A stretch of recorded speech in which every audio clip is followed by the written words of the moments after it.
कहा, अरे तुम सबरी यहाँ रात्रि काल की वेला में। अब भगवान ने वही जवाब दिया जो गोपियों ने यमुना स्नान करते वक्त कहा था। पहले बुलाया, उसके बाद निर्लज्ज बताया। भगवान ने, तुमको लाज नहीं आती, रात्रि में ऐसे घूम रही हो? अरे एक पति व्रता नारी के ये लक्षण नहीं होते कि रात में घर को छोड़कर बाहर वन में घूमे। भगवान ने कहा, एक कहानी सुनो, मैं तुमको सुनाता। जंगल में घूम रही हो। अब बुलाया भगवान ने बंसी की तान पर। अब भगवान ने उपदेश दे रहे हैं। भगवान ने कहा, देखो पतिव्रत धर्म में क्या महत्व होता है, क्या उसमें सामर्थ्य, क्या उसकी ताकत होती है, जानती हो तुम? गोपियों ने कहा, नहीं आप ही बताए दो। तो कहने लगे, एक समय की बात थी, एक गांव में एक पतिव्रता नारी रहती थी। पतिव्रता कौन? जो स्वप्न में भी परपुरुष का चिंतन न करे, परछाया भी अपने ऊपर परपुरुष की ना आने दे, वो पतिव्रता नारी। कहने लगे, एक समय की बात कि एक गोपी जो थी, एक स्त्री, वो पतिव्रता थी। अचानक से वो धान कूट रही थी बैठकर। अब धान कूटे कूटे तब तक अचानक से उसका पति खेत से आया। अब खेत से आए के बोला, अरे मुझको बड़ी जोर की प्यास लगी है, एक गिलास पानी मिलेगा? अब वो पतिव्रता थी, जैसे कानों में पति की आज्ञा आई, उसी समय देखा, अरे मौसम तो ऊपर था, नीचे था भी नहीं। तो सोचने लगी, जब तक नीचे रखूंगी तब तक समय व्यतीत हो जाएगा, प्यास ज्यादा जोर लगी। उसने अपने सतीत्व के बल पर मूसल महाराज हवा में रोक दिया और झट जाए के अपने पति को जल दिया। अब एक पड़ोसन देख रही थी, उसने सोचा, हे भगवान, इसने तो हवा में मूसल रोक दिया, कल हम भी रोकेंगे। कहने लगे, कल हम भी रोकेंगे। जाकर पहुंच गई और अपने पति से बोली, कहने लगे, देखो कल आना खेत से, हमसे पानी मांगना, और जैसे ही हमसे पानी मांगोगे, हम धान कूटे तभी मांगना। पति ने कहा, कभी तो मांगते हैं तो देती नहीं हो, अब कल कह रही हूँ पानी मांगना। कहने लगे, जितना कह रहे हैं उतना सुनो।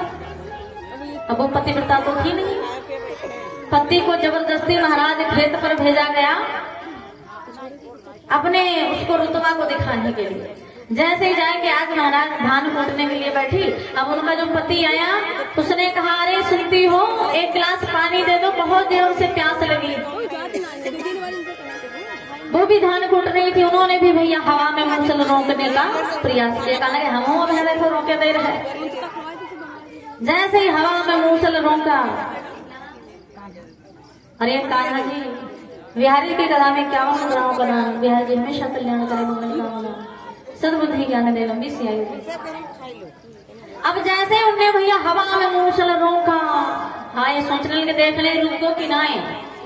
अब मूसल हवम वही मुंह ऊपर करे। अब पतिव्रता तो थी नहीं जो मूसल रुक जाए। जैसे ही हवा मूसल देखने के लिए मुंह ऊपर उठाया, अब मूसल आए के उनके मुंह पर आई धड़ा। अब जैसे ही नाक पर मूसल आया, भैया जो नाक रहा है गायब। अब जैसे ही देखी, हाय खून निकल रहा नाक से गई। अब जाए कि पति की एक लात मारी। कहीं अरे कह रहा हम जल मांगे हुआ है कि पानी मांगे थे। कहा, तुमने ठीक से जल नहीं मांगा, बताओ। उसने जल मांगा था, तुम पानी मांग रहे। देखो नाक फूट गई हमारी, एक और लात मारी धड़ाम मार। पति कह रहा ना मंगवा पानी, जबरदस्ती कहती रहो मांगे मांगे, अब ना कोई सी तो हम क्या करें। गोपियों ने सुनी कहानी, कन्हैया कुछ जची नहीं है। अब तूने पतिव्रता नारी की कहानी सुनाई, एक कहानी हमसे भी सुनो। भगवान ने कहा, तुम भी सुनाओ। अब गोपियों ने भगवान को कहानी सुनाई। कैसी कहानी? कहेंगे, कन्हैया एक पतिव्रता नारी है जो अपने पति के साथ रहती है। पति तब तक भोजन न कर ले तब तक करती नहीं है। अचानक से किसी कारणवश उसके पति को परदेश जाना पड़ा और पति का एक फोटो उसने रख लिया। पति परदेश है, फोटो को सेवा देख कर करे, भोजन कराने के पश्चात खाए। और कन्हैया एक दिन वो पतिव्रता नारी पति के फोटो को लेकर बैठी थी और जैसे ही फोटो को लेकर भोग लगाने वाली तब तक उसका ओरिजिनल असली पति आ गया दरवाजे पर। दरवाजा खटखटाया। अब कन्हैया प्रश्न आपसे है कि वो गोपी उस फोटो को लेकर बैठे या अपने पति के लिए दरवाजा खोलने जाए। भगवान ने कहा, जायज सी बात है, यदि असली पति आ गया तो फोटो की क्या जरूरत, उसके लिए दरवाजा खोलने जाओ। तो कहा, कन्हैया यही तो हम और आप हम, और ये सारी गोपियां कह रही हैं भगवान ने कहा कह लगे ये जो हमारे पतियों को जिनको छोड़ कर आए हैं नाथ, वो हमारे शरीर के पति हैं।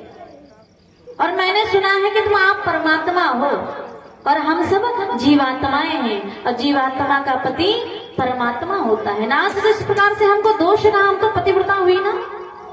भगवान भी गोपियों के आगे आज हार गए। ये क्या है? ये भक्ति जब प्रचंड होती है तो आपके पीछे भगवान भी डोलते हैं। भगवान ने जब देखा प्रसन्न हो गए। उसी समय उल्टा सीधा श्रृंगार, आंखन में महाराज लाली लगी है, होठन में काजल, जो नाक में पहनने वालों वो कान में, जो करधन कमर में बांधने वाली वो गले में लटकाई गई। भगवान ने कहा ऐसे जच नहीं रही हो। तब भगवान ने क्या किया? क्या क्या दी यमुना के तट पर। भगवान ने आज आज्ञा दी, किसको? माया को। अरे आज्ञा दी यमुना के तट पर, सुंदर स्थान रचा जाए।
आज भगवान ने दिव्य भाव के संग में आज्ञा दी यमुना के तट पर सुंदर स्थान रचा जाए, नख सिख से तक प्रति गोपी का मन हर श्रृंगार किया जाए। माया को क्या आदेश दिया? चलेंगे यमुना के निधि वन में सुंदर सा स्थान रचो, और ये जितनी भी गोपियां हैं इनका सर से पांव तक श्रृंगार करो। कैसा? मनहर, जो देखे महाराज मन का हरण हो जाए, ऐसा अद्भुत श्रृंगार। जो आज्ञा कहकर माया ने महाराज उसी प्रकार भाव से सुंदर श्रृंगार गोपियों का किया। सुंदर श्रृंगार करने के पश्चात मेरे प्रभु ने महारास का दिव्य भव्य आयोजन प्रारंभ किया। महारास प्रारंभ हो गया, और उस महारास में सिर्फ ब्रज की गोपियां नहीं, दूर दूर की देवी देवता यक्ष गंधर्व किन्नर सब महाराज गोपी बन बन कर आने लगे। आज भगवान की ऐसी कृपा कहने लगे कि गंधर्व और मिलकर सुरगण, कि गंधर्व और किन्नरे सुरगण गोपी बन बन कर आने लगे।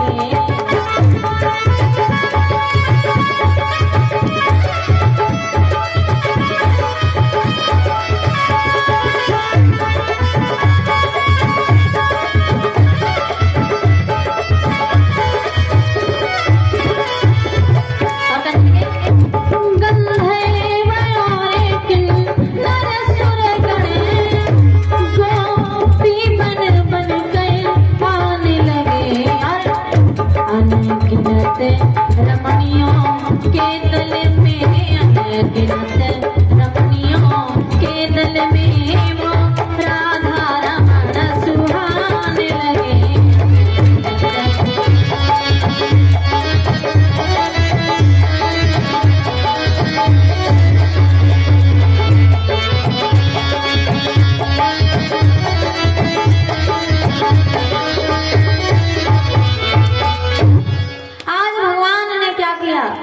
कहने लगे देवता किन्नर सुरगण गोपी बन बन कर आने लगे। अनगिनत रमणियों के दल में वो राधा रमण सुहाने लगे। जितनी गोपियां उतने गोपाल, सबका अपना अपना श्याम है, किसी को ललचाने की जरूरत नहीं है। पता चले एक को महाराज काला जामुन दे दो, एक को रसगुल्ला, और इधर से उधर हो जाए। जिसके पास काला जामुन है उसको रसगुल्ला पसंद हो, और जिसके पास रसगुल्ला है उसको काला जामुन पसंद हो। तो उसका काला जामुन देखकर ललचाएगा और वो उसका रसगुल्ला। ये भगवान, ये वाला हमारे पास आ जाता, ये वाला इनके पास चला जाता। तो इससे क्या कि हम, हमारे पास जो चीज है हम उससे संतुष्ट नहीं रहते। कहने लगे जो हमारे पास प्राप्त हो उसी में जो पर्याप्त समझे, उसी को, कि जो हमारे पास है प्राप्त है उसी वही पर्याप्त है, तो जीवन सुखमय हो जाता है। और जो हमारे पास है और होकर भी उससे संतुष्टि नहीं है तो महाराज आप दुखी रहोगे। कहलेंगे संसार में थोड़े थोड़े सब दुखी हो जाते हैं, कोई तन दुखी तो कोई मन दुखी, कोई धन बिन हो तो उदास, और थोड़ा थोड़ा सब दुखी सुखी राम का दास। इस संसार में कोई अपने तन से दुखी है, कोई अपनी नींद से दुखी है। देखो पीछे सोए रहे, क्या करे बेचारे। तो कहने लगा कोई अपने तन से दुखी मतलब ठंडक में जुकाम हो गया, केला देख रहे, कहने लगे प्रसाद मिल तो चाहिए केलो, पर जुकाम है, अगर खा लिया तो और बहाय लगे। तो किसी को जुकाम है तो अपने जुकाम से परेशान, किसी को बुखार आ गया, मेरे को बुखार से परेशान कहा, बहुत चक्कर हुआ रहा है। एक जने कुर्सी पकड़े बैठे हैं, आज ऐसे महाराज देखा, भगवान की कृपा। आज मेरे राघव